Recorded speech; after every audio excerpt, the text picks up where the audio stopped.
Hello વિદ્યાર્થી મિત્રો, આપ સૌનું આપણી આ યુટ્યુબ ચેનલ પર હાર્દિક સ્વાગત છે. આજે હું લઈને આવી છું ધોરણ 10 વિષય વિજ્ઞાન પેપર સોલ્યુશન ગુજરાત માધ્યમિક અને ઉચ્ચતર માધ્યમિક શિક્ષણ બોર્ડ ગાંધીનગર. તો ચાલો આપણે જોઈએ, પરંતુ તે પહેલાં જો તમે આપણી આ યુટ્યુબ ચેનલને લાઇક, શેર અને સબસ્ક્રાઇબ ન કરી હોય તો જરૂરથી કરજો. વિભાગ એ, નીચે આપેલા પ્રશ્નોના માંગ્યા મુજબ જવાબ લખો. પહેલું, સાચો વિકલ્પ પસંદ કરીને જવાબ લખો. પહેલું, દાંતનું બહારનું પડ શાનું બનેલું હોય છે? તો જવાબ છે કેલ્શિયમ ફોસ્ફેટ. બીજું, બહિર્ગોળ લેન્સ વડે કેવું પ્રતિબિંબ મેળવી શકાતું નથી? તો જવાબ છે એ આભાસી અને નાનું. ત્રીજું, તારાના ટમટમવા માટે કઈ પ્રકાશીય ઘટના જવાબદાર છે? જવાબ છે સી વાતાવરણીય વક્રીભવન. ત્યારબાદ ચોથું, નીચેનામાંથી કયું પદ પરિપથમાં વિદ્યુત પાવર દર્શાવતું નથી? તો જવાબ છે બી IR². ત્યારબાદ પાંચમું, નીચેનામાંથી કયું સાબોનીકરણ પ્રક્રિયાની રજૂઆત કરે છે? જવાબ છે ડી. ત્યારબાદ છઠ્ઠું, મનુષ્ય પેશીઓમાં ઓક્સિજનની ઉણપ દરમિયાન પાયફાવિક એસિડનું લેક્ટિક એસિડમાં રૂપાંતર ક્યાં થાય છે? જવાબ છે એ કોષરસમાં. નીચે આપેલા વિધાનો સાચા બને તે રીતે ખાલી જગ્યા પૂરો. પહેલું, એક્સ તત્વનો પરમાણુ ક્રમાંક 13 છે, તો આ એક્સ તત્વની સૌથી નજીકનો નિષ્ક્રિય વાયુ ખાલી જગ્યા છે. જવાબ છે નિયોન. બીજું, આપેલ સંયોજનના બંધારણ પરથી તેનું નામ ખાલી જગ્યા છે, તો જવાબ છે ઇથેનોલ. ત્રીજું, ટ્રિપ્સિન ઉત્સેચક ખાલી જગ્યાનું પાચન કરે છે. જવાબ છે પ્રોટીન. ત્યારબાદ 10મું, લક્ષણો ખાલી જગ્યાના નિયંત્રણ હેઠળ હોય છે. જવાબ છે જનીન. 11મો પ્રશ્ન, 10 સેન્ટીમીટર, 20 સેન્ટીમીટર, 25 સેન્ટીમીટર અને 50 સેન્ટીમીટર કેન્દ્ર લંબાઈ ધરાવતા લેન્સ પૈકી ખાલી જગ્યાનો પાવર સૌથી વધુ હોય છે. જવાબ છે 10 સેન્ટીમીટર. 12મું, વિદ્યુતભારનો SI એકમ ખાલી જગ્યા છે, તો જવાબ છે કુલમ. આગળ, નીચે આપેલા વિધાનો સાચા છે કે ખોટા તે લખો. પહેલું, કવચના ડંખમાં થતી બળતરા માટે જવાબદાર એસિડ મિથેનોઇક એસિડ છે, તો વિધાન સાચું છે. બીજું, આયનીય સંયોજનો નીચા ગલનબિંદુ ધરાવે છે, તો વિધાન ખોટું છે. ત્રીજું, સ્ત્રીઓમાં લિંગી રંગસૂત્ર XY અને પુરુષમાં લિંગી રંગસૂત્ર XX હોય છે, તો વિધાન ખોટું છે. ત્યારબાદ પ્રશ્ન, ગ્રહો ટમટમે છે, તો વિધાન ખોટું છે. નીચે આપેલા પ્રશ્નના એક વાક્યમાં ઉત્તર આપો. પ્રશ્ન નંબર 17, લંબમજ્જા દ્વારા કઈ ક્રિયાઓનું નિયંત્રણ થાય છે? જવાબ, લંબમજ્જા દ્વારા અનૈચ્છિક ક્રિયાઓ જેવી કે રુધિરનું દબાણ, લાળ રસનું ઝરવું, ઉધરસ, છીંક ગળવું, ઉલટી થવી વગેરે નિયંત્રણ થાય છે. પ્રશ્ન 18, DNAનું પૂર્ણ નામ આપો. તો જવાબ છે ડીઓક્સી રિબો ન્યુક્લિક એસિડ. પ્રશ્ન 19, મેઘધનુષ્ય રચવા માટે નીચેની ઘટનાઓને યોગ્ય ક્રમમાં ગોઠવો. તો જવાબ છે વક્રીભવન, વિભાજન અને આંતરિક પરાવર્તન. પ્રશ્ન 20, હું વિદ્યુત પરિપથમાં વહેતા વિદ્યુત પ્રવાહનું માપન કરું છું, તો બોલો હું કયું સાધન છું? તો જવાબ છે એમીટર. જોડકા જોડો. પહેલું, એડ્રીનાલિન માટે આપ્યું છે, તો જવાબ છે બી શ્વાસોશ્વાસ અને હૃદયના ધબકારા વધારશે. બીજું છે થાઇરોક્સિન, તો એની માટે જવાબ આપ્યો છે સી શરીરની વૃદ્ધિ માટે ચયાપચયનું નિયમન. ત્યારબાદ બીજું જોઈએ તો કે સ્વયંપોષી, તો એની માટે જવાબ આપ્યો છે બી અકાર્બનિક દ્રવ્યોનું સૌર ઉર્જાની મદદથી કાર્બનિક દ્રવ્યોમાં રૂપાંતરણ. અને ત્યારબાદ જોઈએ પ્રાથમિક ઉપભોક્તા, તો એની માટે જવાબ આપ્યો છે સી વનસ્પતિ આહારી.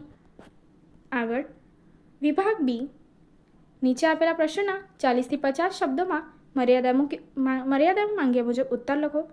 તો જોઈએ પહેલું, નીચેના રાસાયણિક સમીકરણોને સમતોલિત કરો.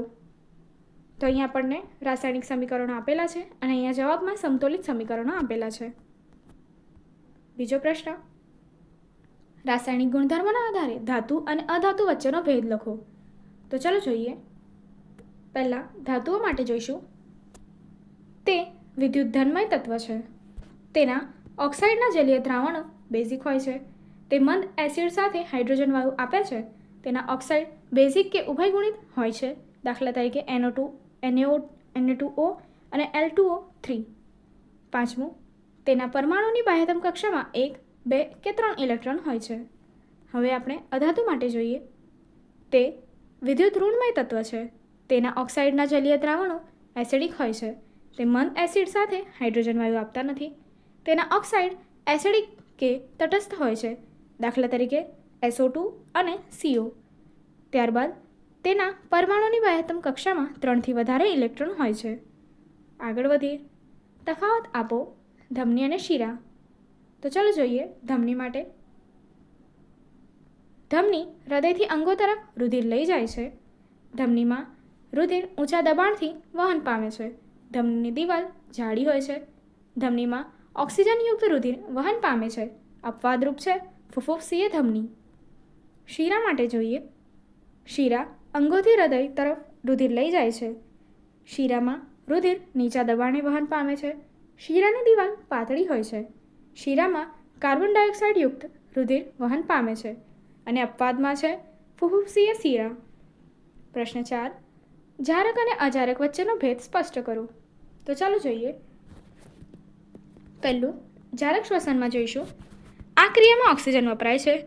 આ ક્રિયાને અંતે CO2 અને H2O ઉત્પન્ન થાય છે. આ ક્રિયામાં ગ્લુકોઝના અણુનું દહન થાય છે. તેથી ગ્લુકોઝના એક અણુમાંથી 686 કિલો કેલરી શક્તિ મુક્ત થાય છે. આ ક્રિયાને પ્રાથમિક તબક્કો કોષરસમાં થાય છે, જ્યારે બાકીનો તબક્કો કણાભસૂત્ર દ્વારા થાય છે. અજારક શ્વસન. આ ક્રિયામાં ઓક્સિજન વપરાય નહીં. આ ક્રિયાને અંતે પ્રાણીજન્ય માધ્યમમાં લેક્ટિક એસિડ અને વનસ્પતિજન્ય માધ્યમમાં ઇથેનોલ અને CO2 ઉત્પન્ન થાય છે. ત્રીજું, આ ક્રિયામાં ગ્લુકોઝના અણુનું અપૂર્ણ દહન થાય છે. તેથી ગ્લુકોઝના એક અણુમાંથી માત્ર 54 કિલો કેલરી શક્તિ મુક્ત થાય છે.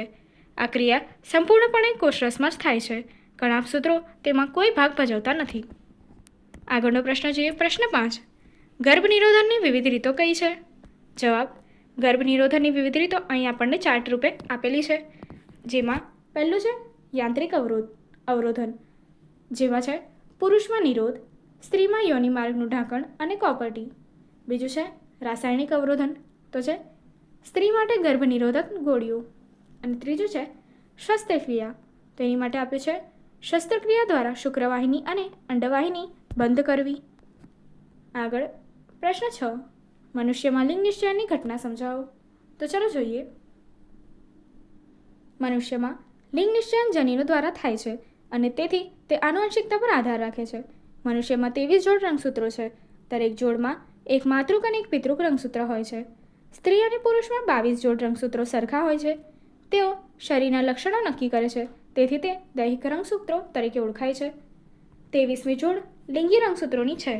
સ્ત્રીમાં બંને રંગસૂત્રો જોડમાં હોય છે, એટલે કે રંગસૂત્રની જોડ XX છે, જ્યારે પુરુષમાં એક સામાન્ય આકારનું રંગસૂત્ર X અને બીજું નાનું Y રંગસૂત્ર હોય છે, એટલે કે તે લિંગી રંગસૂત્રની જોડ XY છે. આકૃતિમાં દર્શાવ્યા પ્રમાણે બાળક નર એટલે કે છોકરો કે માદા એટલે કે છોકરી જન્મવાની શક્યતા 50% છે. બધા બાળકો છોકરો કે છોકરી તેમની માતા પાસેથી X રંગસૂત્ર મેળવે છે. આથી બાળકના લિંગ નિશ્ચયનનો આધાર તેમના પિતા પાસેથી મળતા લિંગ રંગસૂત્ર પર રહેલો હોય છે. જે બાળકને તેના પિતા પાસેથી X રંગસૂત્ર આનુવંશિકતાની દ્રષ્ટિએ પ્રાપ્ત થશે તે છોકરી બનશે, અને જે બાળકને પિતાની પાસેથી Y રંગસૂત્ર આનુવંશિકતાની દ્રષ્ટિએ પ્રાપ્ત થશે તે છોકરો બનશે. પ્રશ્ન 7. છેલ્લી પાટલી પર બેઠેલા વિદ્યાર્થીને બ્લેકબોર્ડ પરનું લખાણ વાંચવામાં તકલીફ પડે છે. આ બાળક કઈ ખામીથી પીડાતું હશે? તેનું નિવારણ કેવી રીતે થઈ શકે? જવાબ. વિદ્યાર્થી દૂરની વસ્તુને સ્પષ્ટપણે જોઈ શકતો નથી. એનો અર્થ એ થાય છે કે તે માયોપિયા અથવા લઘુદ્રષ્ટિ ખામીથી પીડાય છે. આ કિસ્સામાં નજીકની વસ્તુ વિદ્યાર્થી સ્પષ્ટ જોઈ શકે છે, પરંતુ દૂરની વસ્તુ પ્રતિબિંબ નેત્રપટલની આગળ રચાતું હોવાથી તે સ્પષ્ટ જોઈ શકતો નથી. આ ખામીને નિવારવા યોગ્ય કેન્દ્ર લંબાઈ ધરાવતા અંતર્ગોળ લેન્સના ચશ્મા વિદ્યાર્થીએ પહેરવા જોઈએ. પ્રશ્ન 8. ઓમનો નિયમ લખી તેનું સૂત્ર તારવો. તો ચાલો જોઈએ. પહેલું છે ઓમનો નિયમ. નિશ્ચિત ભૌતિક પરિસ્થિતિમાં વાહકમાંથી પસાર થતો વિદ્યુત પ્રવાહ તે વાહક પર લાગુ પડેલા વિદ્યુત સ્થિતિમાનના તફાવતના સમપ્રમાણમાં હોય છે. એની માટેનું સૂત્ર I = V/R છે. પ્રશ્ન 9. 12 વોલ્ટ વિદ્યુત સ્થિતિમાનનો તફાવત ધરાવતા બે બિંદુઓ વચ્ચે 20 વિદ્યુતભારને લઈ જવા માટે કેટલું કાર્ય કરવું પડશે? તો એ વિદ્યાર્થી મિત્રો તમારે સ્વપ્રયત્ન કરવાનો છે. ત્યારબાદ પ્રશ્ન 10. બે બિંદુઓ વચ્ચે વિદ્યુત સ્થિતિમાનનો તફાવત 1 વોલ્ટ છે. તેનો અર્થ શું થાય? વાહકના બે છેડા વચ્ચે વિદ્યુત સ્થિતિમાનનો તફાવત જાળવી રાખવા માટે મદદ કરતા ઉપકરણનું નામ આપો. જવાબ: વિદ્યુત પ્રવાહ ધારિત વાહકમાં જો 1 કુલમ વિદ્યુત ભારને એક બિંદુથી બીજા બિંદુ સુધી લઈ જવા માટે કરવું પડતું કાર્ય 1 જૂલ હોય તો તે બે બિંદુ વચ્ચે વિદ્યુત સ્થિતિમાનનો તફાવત 1 વોલ્ટ કહેવાય. તો તમને અહીંયા તેની ગણતરી કરીને દર્શાવી દીધી છે. ત્યારબાદ જોઈએ વિદ્યુત કોષ અથવા બેટરી વાહકના બે છેડા વચ્ચેનો વિદ્યુત સ્થિતિમાનનો તફાવત જાળવી રાખવામાં મદદ કરે છે. પ્રશ્ન 11. બે વર્તુળાકાર ગૂંચળા એટલે કે કોઇલ A અને B એકબીજાથી નજીક યોગ્ય રીતે ગોઠવવામાં આવેલ છે. જો કોઇલ A માંથી પસાર થતા વિદ્યુત પ્રવાહને બદલવામાં આવે તો શું ગૂંચળા એટલે કે કોઇલ B માં પ્રેરિત પ્રવાહ ઉદ્ભવશે? કારણ આપો. જવાબ: હા, ગૂંચળા B માં વિદ્યુત પ્રવાહ પ્રેરિત થશે. કારણ: જ્યારે ગૂંચળા B માં વિદ્યુત પ્રવાહ બદલાશે ત્યારે તેની આસપાસનું ચુંબકીય ક્ષેત્ર બદલાશે. બંને વર્તુળાકાર કોઇલ બંનેના સમતલ એકબીજાને સમાંતર છે. એકબીજાની ખૂબ નજીક હોવાથી ગૂંચળા B સાથે સંકળાયેલું ચુંબકીય ક્ષેત્ર પણ બદલાશે. તેથી ગૂંચળા B માં વિદ્યુત પ્રવાહ પ્રેરિત થશે. પ્રશ્ન 12. વિઘટકો એટલે શું? નિવસન તંત્રમાં વિઘટકોની ભૂમિકા શું છે? જવાબ: વિઘટકો વનસ્પતિ અને પ્રાણીઓના મૃત શરીર તેમજ ઉત્સર્ગ દ્રવ્યો પર પોષણ માટે આધારિત સજીવોને વિઘટકો કહે છે. જીવાણુ અને ફૂગ વિઘટકો છે. વિઘટકો વનસ્પતિ અને પ્રાણીઓના વિઘટિત મૃત શરીર દ્વારા પોતાનું પોષણની જરૂરિયાત પૂર્ણ કરે છે. તેઓ જટિલ કાર્બનિક પદાર્થોને સરળ કાર્બનિક પદાર્થમાં ફેરવે છે. ત્યારબાદ અકાર્બનિક ઘટકોનું તેનું રૂપાંતર કરે છે. આ સરળ અકાર્બનિક ઘટકો વનસ્પતિઓ દ્વારા પુનઃ ઉપયોગમાં લેવાય છે. આમ વિઘટકો કુદરતમાં સમતુલા જાળવી રાખે છે અને પર્યાવરણમાં મહત્વની ભૂમિકા ભજવે છે. પ્રશ્ન 13. બગીચાને નિવસન તંત્ર શા માટે ગણવામાં આવે છે? જવાબ: એક વિસ્તારના બધા સજીવો અને પર્યાવરણના અજૈવિક ધારકોની પરસ્પર અન્યોન્ય આંતરક્રિયાઓથી નિવસન તંત્ર રચાય છે. બગીચામાં વિવિધ વનસ્પતિઓ જેવી કે ઘાસ, વૃક્ષ, ગુલાબ, મોગરો, સૂર્યમુખી વગેરે જેવા સપુષ્પી છોડ તેમજ વિવિધ પ્રાણીઓ જેવા કે દેડકા, ખિસકોલી, કાચિંડો, કીટકો, પક્ષીઓ વગેરે જોવા મળે છે. બધા સજીવો એકબીજા સાથે સંકળાયેલા હોય છે. તેમની વૃદ્ધિ, પ્રજનન તેમજ અન્ય ક્રિયાઓ અજૈવિક ઘટકો, પ્રકાશ, પવન, પાણી, ભેજ, ખનિજ દ્રવ્યો, ભૂમિ વગેરે દ્વારા અસર પામે છે. આથી બગીચાને નિવસન તંત્ર ગણવામાં આવે છે. વિભાગ C. નીચે આપેલા પ્રશ્નો 60 થી 80 શબ્દોની મર્યાદામાં માંગ્યા મુજબ ઉત્તર લખો. તો જોઈએ પહેલો પ્રશ્ન: ઘરની દિવાલો દોરવા માટે શું વપરાય છે? તે પદાર્થ તે કેવી રીતે બને છે તે સમીકરણ લખી સમજાવો. તો જોઈએ જવાબ: ઘરની દિવાલો દોરવા માટે કેલ્શિયમ હાઇડ્રોક્સાઇડ વપરાય છે.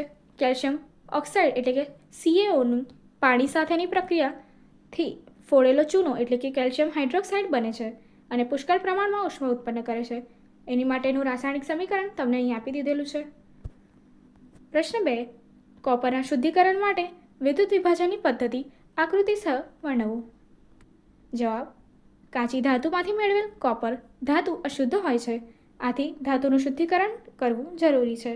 એની માટેની આકૃતિ તમને અહીં આપી દીધી છે. આકૃતિમાં દર્શાવ્યા પ્રમાણે પાત્રમાં એસિડિક કોપર સલ્ફેટનું દ્રાવણ વિદ્યુત વિભાજન તરીકે લેવામાં આવે છે. તેમાં એનોડ તરીકે કોપરનો સળિયો અને કેથોડ તરીકે શુદ્ધ કોપરની પટ્ટી લેવામાં આવે છે. કોપર સલ્ફેટના દ્રાવણમાં વિદ્યુત પ્રવાહ પસાર કરતા એનોડમાંથી અશુદ્ધ ધાતુ વિદ્યુત વિભાજ્યમાં ઓગળે છે અને વિદ્યુત વિભાજ્યમાંથી સમતુલ્ય માત્રામાં શુદ્ધ ધાતુ કેથોડ પર જમા થાય છે. અહીં તમને રાસાયણિક સમીકરણ આપી દીધું છે. દ્રાવ્ય અશુદ્ધિઓ દ્રાવણમાં જાય છે, જ્યારે ગોલ્ડ, સિલ્વર, પ્લેટિનમ જેવી અદ્રાવ્ય અશુદ્ધિઓ પાત્રના તળિયે કાદવ રૂપે નિક્ષેપિત જમા થાય છે. કે જેને એનોડ અંક એટલે કે એનોડ મડ કહે છે. પ્રશ્ન 3. કાર્બનના પ્રથમ 6 સંતૃપ્ત સંયોજનોના નામ, સૂત્રો અને બંધારણ જણાવો. જવાબ: કાર્બનના પ્રથમ 6 સંતૃપ્ત સંયોજનોના નામ, સૂત્રો અને બંધારણ નીચે મુજબ છે, જે તમને અહીંયા કોષ્ટકમાં દેખાય છે. Methane, ethane, propane, butane, pentane અને ત્યારબાદ હેક્ઝેન, કે જેના અહીંયા તમને સૂત્ર આપેલા છે અને ત્યારબાદ તેમના બંધારણો આપેલા છે.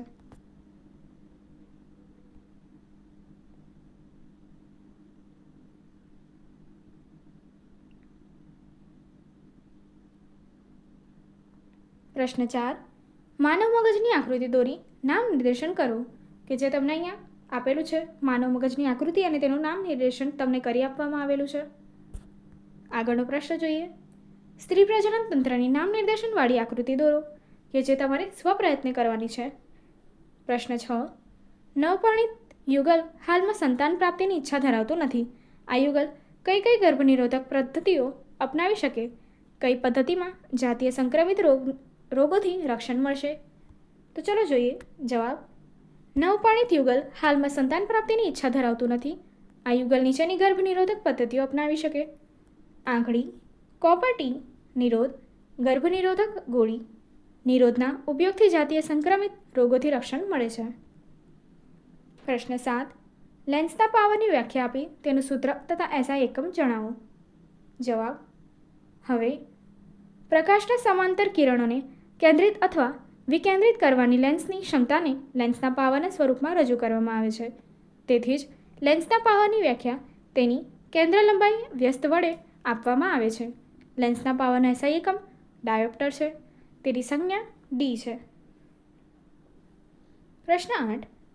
અંતર્ગોળ અરીસાની સામે વસ્તુને સી અને એફની વચ્ચે મૂકતા મળતા પ્રતિબિંબનું સ્થાન અને પ્રતિબિંબનો પ્રકાર કિરણાકૃતિ દ્વારા સમજાવો, એટલે કે દર્શાવો. તો અહીં તમે આકૃતિ જોઈ શકો છો કે જે અહીં આપણને દર્શાવવામાં આપી છે. અને પ્રતિબિંબનું સ્થાન સી એટલે કે વક્રતા કેન્દ્રથી દૂર, પ્રતિબિંબનો પ્રકાર વાસ્તવિક અને ઉલટું છે. પ્રશ્ન 9. 25 ઓમેગા અવરોધ ધરાવતો વિદ્યુત બલ્બ અને અજ્ઞાત અવરોધને પરિપથમાં 12 વોલ્ટની બેટરી સાથે જોડેલ છે. જો વહેતો વિદ્યુત પ્રવાહ 0.4 એમીટર હોય તો અજ્ઞાત અવરોધનું મૂલ્ય શોધો અને બલ્બના છેડા તથા અજ્ઞાત અવરોધના બે છેડા વચ્ચેના વિદ્યુત સ્થિતિમાનનો તફાવત શોધો. તમને અહીંયા આકૃતિ આપી દીધી છે. અહીં R2 બરાબર 25 ઓમેગા, વિદ્યુત સ્થિતિમાનનો તફાવત 12 વોલ્ટ, વિદ્યુત પ્રવાહ 0.4 એમીટર, અજ્ઞાત અવરોધ શોધવાનો છે. અહીં અવરોધ R1 અને R2 શ્રેણીમાં ગોઠવેલા છે. આ બંને અવરોધોને સમતુલ્ય અવરોધ R હોય તો R બરાબર R1 વત્તા R2. હવે ઓહમના નિયમ અનુસાર V બરાબર IR પરથી તમને ગણતરી કરીને આપેલી છે, કે જેનો જવાબ 30 ઓમેગા દર્શાવે છે. R બરાબર V/I, તો અહીંયા V આપણને 12 વોલ્ટ છે અને I 0.4 આપેલો છે. તેની ગણતરી કરતાં 30 ઓમેગા મળે છે. હવે R બરાબર R1 વત્તા R2 ઇન્ટુ R1, કે જેને R માઇનસ R2 મળે છે. એટલે 30માંથી 25 બાદ કરતાં 5 ઓમેગા જવાબ મળશે. હવે બલ્બના બે છેડા વચ્ચે વિદ્યુત સ્થિતિમાનનો તફાવત, કે જેની ગણતરી તમને અહીંયા સૂત્ર મુજબ કરીને આપવામાં આવેલી છે, કે જેનો જવાબ 10 વોલ્ટ છે. અને અવરોધના બે છેડા વચ્ચે વિદ્યુત સ્થિતિમાનનો તફાવત, તો એની ગણતરી પણ તમને અહીં કરીને આપી દીધી છે, કે જેનો જવાબ 2 વોલ્ટ છે. હવે વિભાગ ડી. નીચે આપેલા પ્રશ્નોના 90 થી 120 શબ્દોમાં મર્યાદામાં માંગ્યા મુજબ ઉત્તર લખો. પહેલો પ્રશ્ન. વિરંજન પાવડરનું રાસાયણિક નામ અને સૂત્ર જાણી તેની બનાવટ અને ઉપયોગ લખો. તો વિરંજન પાવડરનું સૂત્ર તમને અહીં આપી દીધું છે, CaOCl2. અને બનાવટ જોઈએ. ક્લોરીનની શુષ્ક ફોડેલા ચૂના સાથેની પ્રક્રિયા દ્વારા વિરંજન પાવડર બને છે. એની માટેનું સમીકરણ તમને અહીં આપી દેવામાં આવ્યું છે. હવે તેના ઉપયોગો જોઈએ. ટેક્સટાઇલ ઉદ્યોગમાં સુતરાઉ તેમજ લિનનના વિરંજન માટે, કાગળ ઉદ્યોગમાં લાકડાના માવાના વિરંજન માટે, લોન્ડ્રીમાં ધોયેલા કપડાના વિરંજન માટે, અનેક રાસાયણિક ઉદ્યોગમાં ઓક્સિડેશન કરતા તરીકે, પીવાના પાણીને જંતુઓથી મુક્ત કરવા માટે જંતુનાશક તરીકે. બીજો પ્રશ્ન. નીચેના રાસાયણિક પ્રક્રિયાઓના સમીકરણો પૂર્ણ કરો, જે તમને અહીંયા આપવામાં આવેલ છે, જે તમારે સ્વપ્રયત્ને કરવાના છે. આગળનો પ્રશ્ન જોઈએ. પ્રશ્ન 3. સહસંયોજક બંધ એટલે શું? મિથેન અને નાઇટ્રોજન અણુમાં સહસંયોજક બંધ આકૃતિ દોરી સમજાવો. જવાબ. આવર્ત કોષ્ટકમાં નાઇટ્રોજનનો પરમાણુ ક્રમાંક 7 છે. તેથી નાઇટ્રોજન તત્વની ઇલેક્ટ્રોનીય રચના K અને L 2 5 થાય છે. તેથી નાઇટ્રોજન પરમાણુને તેની નજીકના નિષ્ક્રિય વાયુ એટલે કે નિયોન જેવી રચના પ્રાપ્ત કરવા માટે L કક્ષામાં વધુમાં વધુ 3 ઇલેક્ટ્રોનની આવશ્યકતા હશે. તેથી નાઇટ્રોજનના અણુ N2માં નાઇટ્રોજનના બંને પરમાણુ તેની નજીકના નિષ્ક્રિય વાયુ નિયોન જેવી રચના પ્રાપ્ત કરવા માટે 3 ઇલેક્ટ્રોનની ભાગીદારી કરીને સહસંયોજક બંધ બનાવે છે, જે તેની L કક્ષામાં 8 ઇલેક્ટ્રોન ધરાવે છે, કે જે તમને અહીંયા દર્શાવવામાં આપ્યું છે. મિથેનના અણુ CH4માં 4 હાઇડ્રોજન પરમાણુ અને 1 કાર્બન પરમાણુ છે. હાઇડ્રોજનનો પરમાણુય ક્રમાંક 1 છે. તેથી હાઇડ્રોજન તેની K કક્ષામાં 1 ઇલેક્ટ્રોન ધરાવે છે. માટે દરેક હાઇડ્રોજન પરમાણુને તેની નજીકના નિષ્ક્રિય વાયુ હિલિયમ જેવી રચના પ્રાપ્ત કરવા માટે K કક્ષામાં વધુમાં વધુ 1 ઇલેક્ટ્રોનની આવશ્યકતા છે.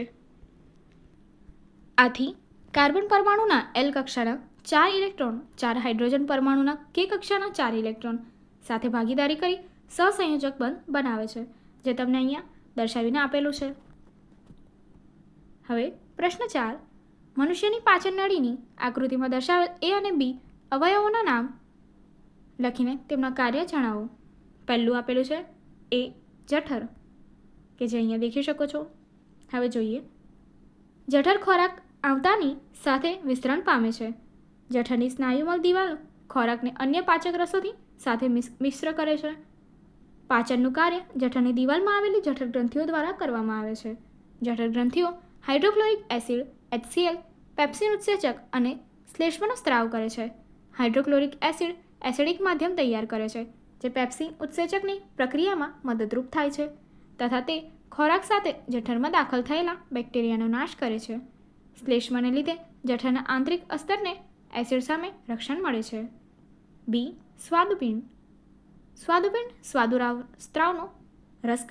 સ્વાદુરસનો સ્ત્રાવ કરે છે, જે એમાઇલેઝ, ટ્રિપ્સિન અને લાઇપેઝ જેવા ઉત્સેચકો ધરાવે છે. તેમાં રહેલા ઉત્સેચકો એમાઇલેઝ એટલે કે સ્ટાર્ચનું પાચન કરે છે, ટ્રિપ્સિન એ પ્રોટીનનું પાચન કરે છે અને લાઇપેઝ એ ચરબીનું પાચન કરે છે. પ્રશ્ન 5. પ્રકાશનું વિભાજન એટલે શું? પ્રિઝમ વડે પ્રકાશના વિભાજનની ઘટના આકૃતિ દોરી વર્ણવો, કે જે તમારે સ્વપ્રયત્ન કરવાનો છે. પ્રશ્ન 6. ચુંબકીય ક્ષેત્ર એટલે શું? ગજિયા ચુંબકની આસપાસ ચુંબકીય ક્ષેત્ર રેખાઓ દોરો અને ચુંબકીય ક્ષેત્ર રેખાઓના ગુણધર્મો નીચેની સૂચિ બનાવો. તો જોઈએ. ચુંબકીય ક્ષેત્ર.